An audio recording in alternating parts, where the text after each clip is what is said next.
Hello and welcome to Pixel Sports Presents Goal Table Football Podcast.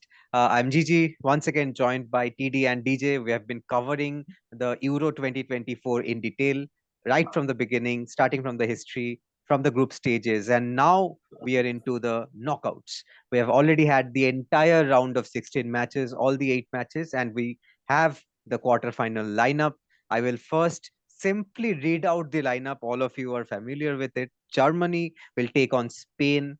Two blockbuster matches in the quarterfinal stage. Second one, Portugal and France. We will talk in detail about both the matches and also the other half of the draw, England taking on Switzerland and Netherlands taking on Turkey. Now, if we first look towards the Spain Germany match, we have seen two convincing performances. Spain taking down Georgia, the story of this Euro. Georgia took the lead 1-0. They were once again making us all dream, and Spain finally thumping them a very convincing victory. And then Germany defeated Denmark 2-0. Not as convincing as one would say Spain, but still 2-0 is a very convincing eventual score. I will ask for your opinions. DJ, I'll start with you. How did you look at the match between Spain and Georgia? Brilliant, brilliant from Spain. Looks like they're here to win the tournament. But we should take a moment and uh, discuss about Georgia, right? Appreciate their effort. It's a superhuman effort by them. And after the match, everyone was applauding them. Brilliant, magnificent play. Uh, every matches in the group league, even for some moments against Spain, we thought, see, I'm a Spain fan, right? But when Georgia scored, I was super happy. It was And very also difficult for when Kvaratskhelia was making that long distance attempt, I was jumping yes, in my seat. I almost fell out of my seat. I thought it was a goal, and it did not happen in the end. But still, yes, yes. yes. Please continue. But overall, and then Mikhail Tadze, right? He had a very bad day, but overall he had a great tournament, and it's difficult for Kvaratskhelia to uh, take like carry the team against this Spanish team.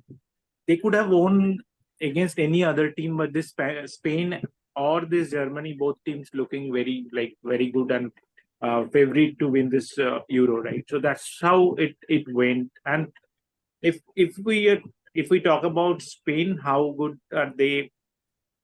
They are fluid. They are playing their conventional game with more forward passes we discussed before, right? And most of the players in this starting 11 contributing, not only starting 11, last day almost substituted in and then he scored the goal. uh, Apart from couple of players, I don't find any weak link in this Spanish team. I thought Fabian Ruiz, Cucurella, these two players would not be that good. They proved me totally wrong. Cucurella played brilliantly all four games. Fabian Ruiz is again like exceptionally good. Everything he is doing for the team. As a midfielder, whatever you ask from a midfielder, he is doing that. And then come these two young kids who is like already set the stage on fire. And coach believed them. Coach given them the freedom, or how can they express their football, right? As soon as you see a player like Lamine Yamal or Nico Williams, it's as Peter Drury said, right? It's poetry in motion. It's brilliant. It's soothing for your eye. We watch football for this. And against this Germany, they are also home nation. They have their support, and they are coming out from that bad patch and coming out well in this group stage match. Even against this, it's a hard fought win in my opinion against Denmark, because for a brief moment Denmark was really giving them trouble and they were not able to convert.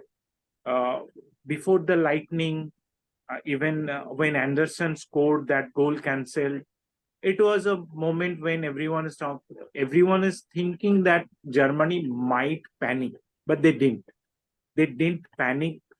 that kudos to Nagelsmann and his attitude, his strategy, his belief on the players, whoever is playing in this in every matches. So Germany defensively very strong. What I see the problem, or what I see they might have an issue against Spanish team if they don't convert the easy chances. They missed many chances in this match. They can't do it against France. They can't do it against Spain or any other big teams. So that's the only concern for Germany. And Spain again, they are fluid, they're brilliant. So it will be a game of the tournaments for Mike. No, coming to TD on this very topic, uh, just as DJ mentioned, Nagelsmann not shying away from taking a hard decision. And we also saw in the Spain match taking off Morata, because Morata was sort of having an off day. He was shifting his place. He was trying to get the ball, trying to have long range attacks, long range shots, and eventually taken off in the 62nd minute. Would you say this would be a tactical battle between two very good managers or two very good coaches? Absolutely, absolutely. This again, as we have been saying since the group stage discussions, that these two are the best teams of this tournament, and this tie is a worthy tie of a final. And I think the team which goes through this knockout round will go to the final. This match, I think, will be a very closely fought battle in the midfield, as we have said that whoever wins the midfield battle will win this match. Uh, this Spanish team is not playing like a conventional Spanish team because they are playing a much more direct approach.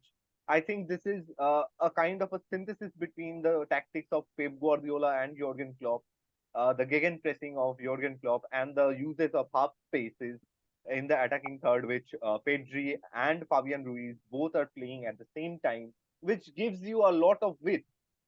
You haven't seen the earlier Spanish sides using the lot of width, the wingers. These two wingers of Nico Williams and Lamine Yamal, I think, have been given the permission to express themselves, given the permission to take on the defenders 1v1. And we see it in the stats.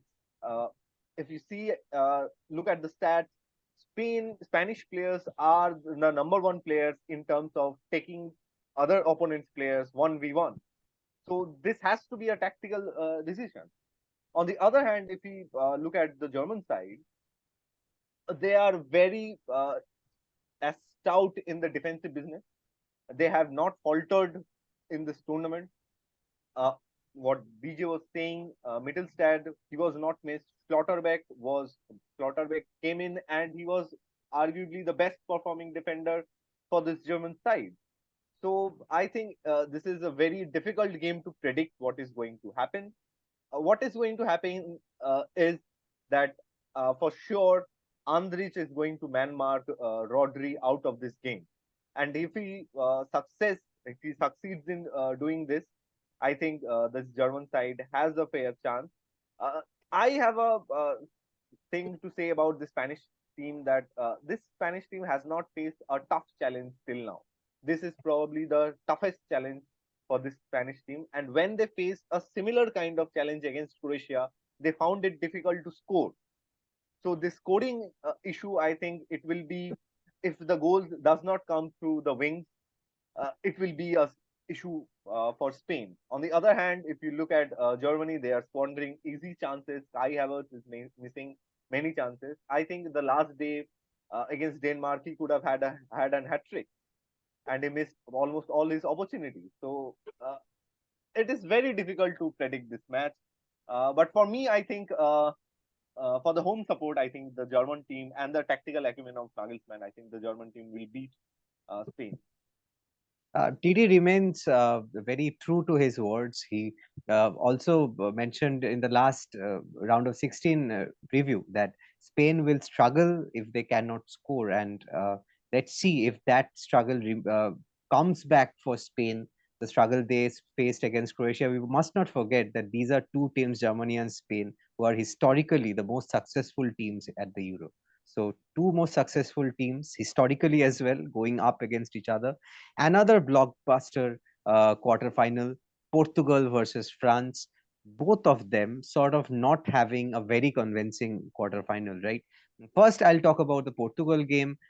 For me, it was the surprise of the round of 16. I did not expect such a closely contested, I would not say a very closely contested, because Portugal should have won the match in the regular time, but it was this Portugal side is sort of a story growing in and around Cristiano Ronaldo.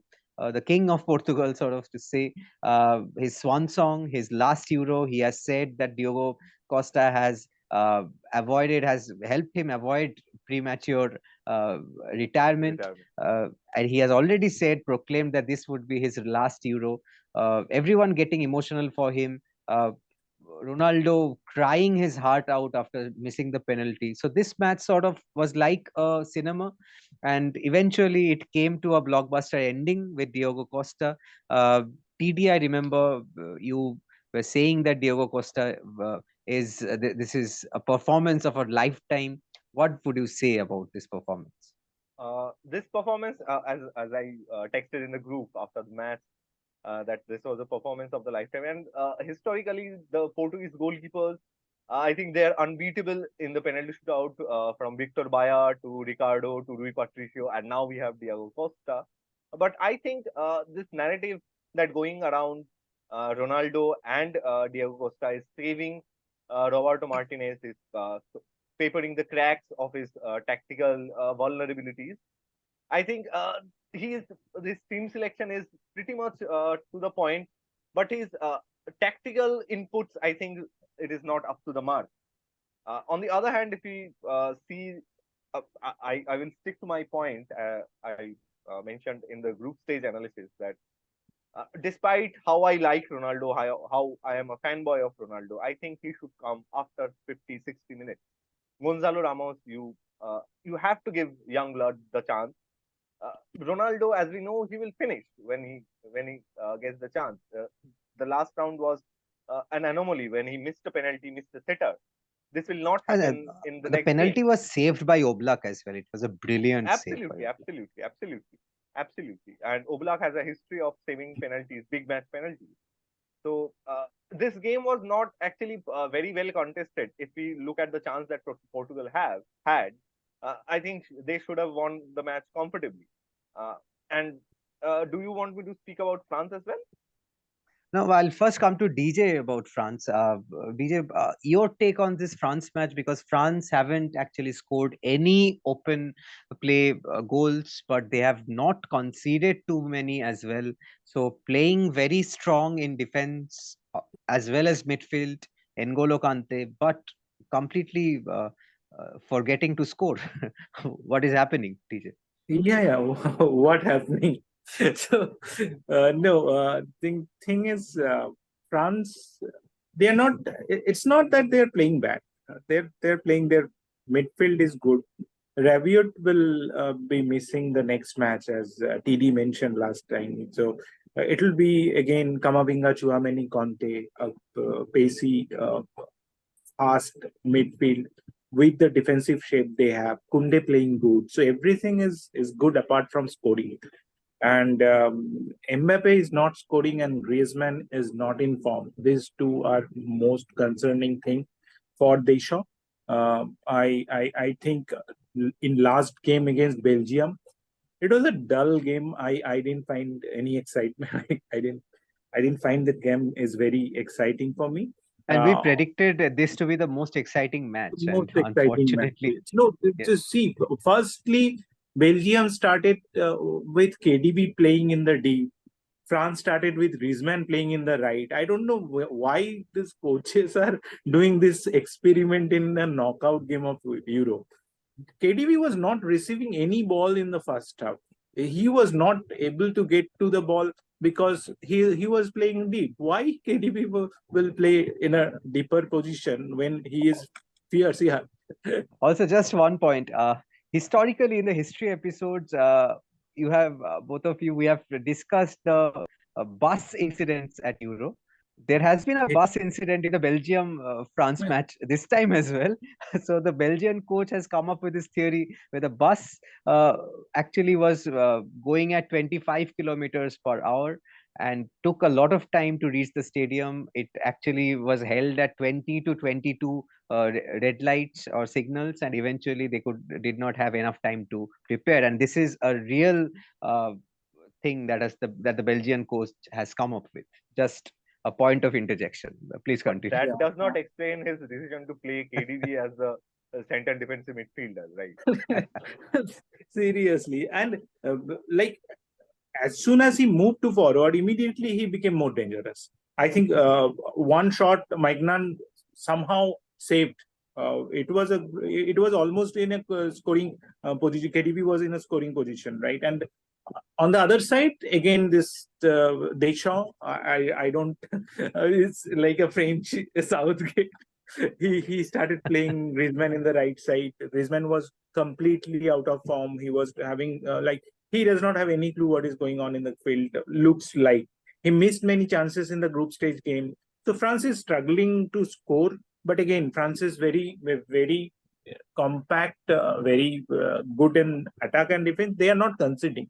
So it might happen against Portugal. This match also reached to the penalty shootout because Portugal is also struggling to score. France is also struggling to score. So this might happen, and it will be again a neck to neck. It will be a close match because you cannot write out Portugal, although they somehow won against Slovenia. Because Portugal has all those firepowers. Only thing is the Martinez has to put the right thing in right time properly. Because what TD mentioned, right? He is getting overshadowed by the reputation of superstars. See, that's why you need a good manager. We are not we are having manager, not coach nowadays, right? So Yes. that's why he should come, his role should come into the play. And we already talked, Teddy also mentioned a couple of times that Ronaldo can change the game completely if he subbed in as in 70 minutes. People will not able to find him because he can score. He is a better scorer than anyone in this world. You have to utilize him properly. It's not that he's playing a whole 90 minutes, 120 minutes he's playing in this age. Why? Why are No aren't explanation people for do this. that? Yes. No Good managers explanation. never shy away from taking hard decisions. TD, your take on the managers, especially looking forward to this match, and also what happened in the France Belgium match. Your take on it. I think DJ has summed it up completely and utterly well because there is nothing much to say about these two games. Uh, I think I would agree with DJ that this might be another drag of a match, and this might go uh, to the penalties. This might I think this will go to the extra times at least. A certain change I am expecting Roberto Martinez to make is playing the three midfield with Joao Paliana at the center defensive midfield, Bernardo Silva uh, and Vitinha in the midfield, this three-man midfield. And I think Joao Felix might come in this match. So that would inject a bit of creativity because both the teams lack creative player. Bernardo Silva, I don't know where he has been in this tournament because his creative boots, I think he has forgot to put them on. Truly, unfortunately, this half of the draw, it has become extremely heavy. I personally feel the champion is coming out from the next two matches of this half. Whoever wins this half will win the cup. But let's see. Looking at the other half, very lucky two teams, Netherlands and England. Now, England facing Switzerland in the quarterfinal. Uh, I'll first want I first want you to talk about Switzerland. An extremely cool and calm performance against Italy, 2-0, a convincing victory. Switzerland is suddenly playing like a big team. No one expected this, but We expected they it. Yes, I did at least. We Let also did. We also let said me that let Italy me will put lose. it that way. Switzerland, I predicted, will finish second. None of you agreed with me, but yes. But this Switzerland is absolutely proving everyone wrong, right? Yeah, I DJ, am yeah. amazed. I am amazed. Switzerland completely overshadowed Italy. Spalletti looked clueless. We known him for his position-based attacking football style when he won Scudetto with Napoli, right? But this time his players failed to deliver. We saw same against Croatia second half. Somehow they won the match for for a single kind of a moment by Calafiori. Last week And of the this match. match, Mancini came in, right? Uh, because Calafiori was missed the match due to suspension. He was very poor at the back, very, very poor. And they started poorly and continued to get votes as the game went on. Whole match, Italy, I didn't find them. On the other side, Switzerland had a proper plan and they executed very well. It's like I think Coach Murat Yakin, he is the best coach or best manager in this tournament so far. He's executing his plans aptly, properly. Each of their attack, if you see, they are starting from Rodriguez, Akanji, or Scar. They're three backs, and as soon as Akanji gets the ball, Zaka fall down and also he gets Freuler. As they have six men in the midfield, they have always the midfield is always crowded by Swiss players. But they're not. They're playing 3-4-2-1, but they are not playing quick passes. Zaka will give a long through ball, which will reach probably Reader or Embolo. Embolo is not performing well, but still he can score goal. He is scoring day in day out in his for his club, right? So he's a good player. He had a bad game, but still they managed it smoothly because like everyone is complementing each other. And If if I'm we not talk, yeah, go ahead. if I'm not mistaken, Switzerland knocked out France last time, right? Yes, yes. So will they have the chance of knocking out another last year's finalist? They knocked out the 2016 finalist in 2020. Now can they knock out the Against 2020 England, finalist in yeah, 2024? against England, I would say it's advantage Switzerland. And one thing I would mention about Switzerland's play, if England want to win this game, they have to stop their left side attack of Switzerland. Four players are doing really good: Rodriguez, Zaka, Vargas, and Avastis. These four players are if you go through their heat map, all penetration, all attacks, Avischar. So everything is happening from that left side. And on the opposite side, uh, this guy, Scar, is holding the back properly, maintaining the shape so that there is no defensive lapse. So this Switzerland team is great. I'll I'm rooting for them. I'll bring in TD here.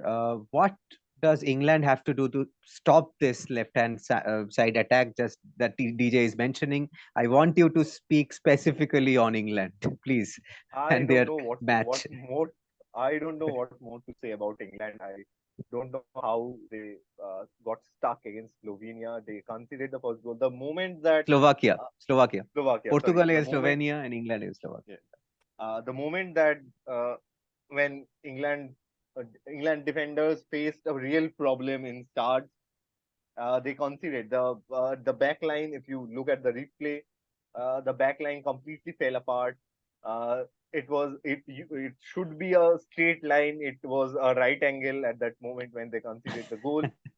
So I don't know how this straight pass. I think some black magic done by Jude Bellingham and Harry Kane put them Which through. happened in the last minute, Yes, just 30 which seconds happened. remaining. Jude Bellingham coming up with individual brilliance, and in the extra time, just at the beginning of the extra time, England actually scored twice in 2 or 3 minutes. If Yes, we look at it, yes, but we have a common colloquial term for this: all vibes and no game plan. So this England team is running on all vibes at this moment, and the players, their body language is going. It's showing that they think that all the world is out to get them. All the fans are putting unnecessary pressures on them. If you look at the celebration of Jude Bellingham when he scored the equalizer, it was not of jubilation. It was just replying at the fans, like putting in hands up, like all the chirpings that going around him. But they have to understand the chirping that is going around them is legit. The criticism is valid. They are not performing very well. Uh, Jude Bellingham, before he scored the goal, he was probably the worst player on the pitch. I am not saying that Jude Bellingham is a bad player, but in this system of Southgate, again, I don't know what he is going to do. What should he do? You ask me. I think he should play uh, a pacey forward alongside with Harry Kane, like he did in the second half of the extra time, with two striking force, uh, substituting one of Phil Foden or Jude Bellingham will do him a lot of good. If you don't want to play Ivan Tony alongside Harry Kane, play Cole Palmer as a second striker. Please, I am requesting Southgate. If he does not do that, Switzerland will break through this England defense because Mark Gahey is not playing. Kieran Trippier is injured, so there is a lot of problem in the uh, back line also. So I agree with DJ. I am rooting for Switzerland. I think they will cause another upset. And And speaking of, yeah, yes, and again, yes, yes, if you please see, continue. if we talk about Switzerland's left side, here also we have to talk about England's right side. So it will be like close contest between them because it's like Saka is playing better football. It starts with Walker and Saka. Now, if Walker is not able to manage Haraslin's speed, I don't know what he will do against Switzerland, Obviously, Vargas and yeah. Vista. So it will be difficult for England, very very difficult. And It's like also, Haraslin, I I want have to mention Haraslin is a very good player. Haraslin yeah, has been one of the finds of this tournament. yeah. Okay. One more anecdote from my side is whoever playing in Bundesliga is becoming a good player in this Euro. I found it. Like most of them, you see Vargas, you see other players also from different. Even Turkey's most Turkish player are Even playing in. Granit Xhaka, even Yeah, Granit Xhaka. Granit Xhaka. Yes, yes. just not Harry Kane, Yeah. unfortunately. Anyways, No, no, he's a, like he will become the like the scorer of the Golden Boot tournament. winner. Yeah, Yes, yeah. but he scored the winner. He scored the winner. An extremely well orchestrated goal, which Yes. came off a stray ball. So England depending on stray balls, well orchestrated stray No, balls. even Tony assisted. Come on. Yes, That's why he so substituted uh, in the absolutely. 94th minute. I'm always saying that it's a managerial masterclass from Southgate, Yes. and TD would not agree. Yeah. If you look at the moment when England scored their equalizer, sorry, England scored their winner, Eberici Eze is playing at the left back. How is how is this England team No, no, no, no. performing at this level? What I they don't what know. no no so what they started in extra time, they started playing 5-3-2. And then after 15 minutes, they started playing 5-4-1. England is playing 5-3-2 against Slovakia. Come on. I will quote one of the lines spoken by DJ during the match, that Southgate becomes a good coach after 90 minutes. So that sums up Southgate in a way.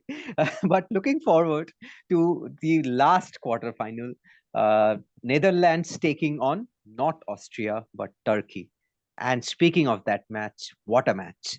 Probably the Wow. match of round of 16, completely blowing us away. Turkey means frantic in this tournament.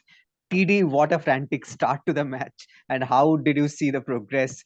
Could you take any breaths during the match? No, I could not take a breath. The commentators could not take a breath. Within the 10 minutes, referees were out of breath. The goalkeepers were even within the 5 minutes, they were out of breath. So the game was going in 100-mile-an-hour pace. And Yes. in this kind of matches, you cannot do a tactical analysis because it was so frantic. So everyone, all the 22 players from Austria and Turkey played their heart out. Everyone wanted to win and everyone gave their 110%. And if you look at the start of the match, the first goal goes in within the first minute. And from the resulting center, Austria almost equalized, and they did equalize after 2 minutes. And then there was chance after chance. And I have to give credit to the goalkeeper of Turkey, who unfortunately conceded a horrendous own goal against Portugal. But he saved Turkey from going into extra time. But I think that was the save of the tournament. From I think it was headed It's by a Sabitzer. historical save, one of the saves Yes, of yes, all-time great saves of all-time Euro. great It will save. go Yes, down in the history pages, right? absolutely, absolutely. I think if Austria was unfortunate to go out, but you wouldn't say that Turkey did not deserve it. They deserved it thoroughly. And this Turkey side, I think they will cause some problems against this the other team, the Netherlands side, because they are Netherlands, yes. playing. Yes, they are playing a very fluid form of football. Arda Güler, everyone, Arda Güler especially is playing the tournament of his life again. Sort of El Clasico is going on. A 16-year-old from Barcelona playing at the top of his level. A 18-year-old from Real Madrid playing the tournament of his lifetime. Hakan Çalhanoğlu, another creative midfielder who was Coming back suspended in for. this match. Yes, he will come back and cause many troubles to the already shaky defense of this Netherlands team. Yes, speaking of the final quarter-final, Netherlands, I will ask DJ to speak on this match because Netherlands, they were looking extremely shaky during the group stage, finished third in their group. Very thoroughly criticized their entire defense line, winning the match by the scoreline of 3-0. I will ask a very cliche question to you. Was this a fair reflection of the match, DJ? Yeah, it is. It is fair reflection because Romania they started well, but you know what? Like with against this Netherlands side, Romania had no kind of. They were not able to ask any questions, but they could have against this Netherlands. Any other team like Switzerland would ask a lot of questions. Even Austria, we know they won the match against Netherlands, right? So apart from Cody Gakpo, there is no silver lining in this Netherlands team because they are struggling in their defense. Before starting of the tournament, we were discussing that it was supposed to be one of the best defensive lineup Netherlands having, but they are really struggling. Their defensive half really struggling, and then on the attacking side, Gakpo is scoring, but Depay is not, right? But Depay, your main scorer or main marksman is Depay. So he has to score. He has to find the net. Otherwise, it would be again a difficult problem. Their midfield overall is like, see, we always discussed it before also that they are missing Frankie De Jong, and they would miss against Turkey as well. But Turkey versus Netherlands, it will be neck to neck. In my opinion, Netherlands would have a slight advantage because they are a big team. They played more knockouts game. Mentality wise, they would have in a advantageous position. Yeah. Also, just from my part, just a word on Cody Gakpo. I think Gakpo is having once again a tournament of his life. He's probably up there as one of the main contenders of being player of the tournament if Netherlands actually end up going to the finals. And this half of the draw is looking very interesting for me. For a neutral, it's a paradise because there is the proposition of Switzerland defeating England and also Turkey if they can pull off an upset against Netherlands, one of Switzerland and Turkey will end up in the final. If a semi-final between Switzerland and Turkey, it's extremely fascinating. To be honest, I am rooting for that. So quickly, before summing up this week's video or this roundup, I'll go to TD and DJ for your predictions. I'll spell out the matches one by one. First, starting from Spain versus Germany. DJ, your prediction? It's difficult. It's very, very difficult. Game of the tournament. I would stick to our previous prediction for this match, Germany. Yes, Uh, I remember I predicted Germany as well, and I stick to that. But I somehow feel Spain will just run away with this. Yeah, yeah. TD, what is your take? you might absolutely be right, actually. For me, I think it is Germany because of the home support and the tactical nous of Julian Nagelsmann. Yes, fair enough. Moving on to the next blockbuster tie, Portugal, France. Once again, very difficult to predict. Uh, sort of like a final, repeat of the 2016 final. TD, your take, your pick. My pick is Portugal, and this match will go to the extra time. Okay, DJ. I think it's France. Okay, for me, it is Portugal because somewhere down the line, I see Cristiano scoring a goal because No, for it's the sake of our prediction only, I am selecting France here We because have selected Mbappe for the golden ball, yes, golden goal. yes. So no, but he has not. I selected Ronaldo. Yeah, you I selected, remember. but still, Mbappe still not announced himself in this tournament, so it's Yes, pending. yes. True, true. Let's see. Whatever happens, it won't be a surprise, to be honest. I think there should be unanimity in the third one. England versus Switzerland, all footballing logic pushing us towards Switzerland, right? Yeah, yeah. For the to save football, to save Queen, we should have Switzerland win this match. If something black magic does not take place, I think it will be Switzerland. Okay, so football is dead. Long live football, right?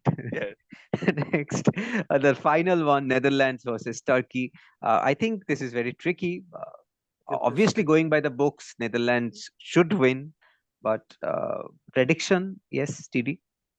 I think Netherlands will win the match only because they have a better firepower. And TD has decided not to support the dark horse. The yeah, yeah. Turkey, we actually lost a lot of money in previous yes. tournament. So TD So, has decided this time that we will not bet on Turkey anymore, and same, let's see whether same for Turkey me wins also. that way. So Okay, it is DJ. better not to support them. So, yeah, for me Netherlands because you see Netherlands also we all have soft corner with Netherlands. So it like would be happy whoever wins. I I For am me, it I am is looking for for me Netherlands. it is definitely Turkey. So I'm seeing a Okay. Switzerland Turkey semi-final. So rooting for that. So And now I think if Turkey win this and it goes to semi-final, Arda Güler would be the promising players of the tournament for sure. no, not for sure. I think Musiala is still there. Um, No, you cannot. that Nico Williams and Lamine Yamal also still there. So Yes, whoever I will mean, reach the semi-finals. yeah, so let's see. But yes, Arda Güler will actually be a top contender because he's coming from a team like Turkey, who are underdogs.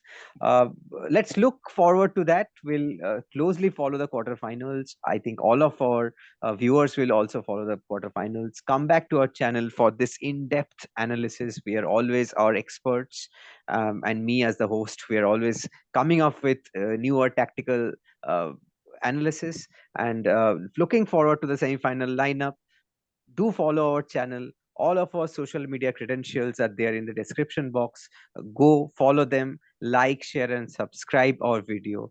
And till our next roundup episode of Euro 2024, stay wild.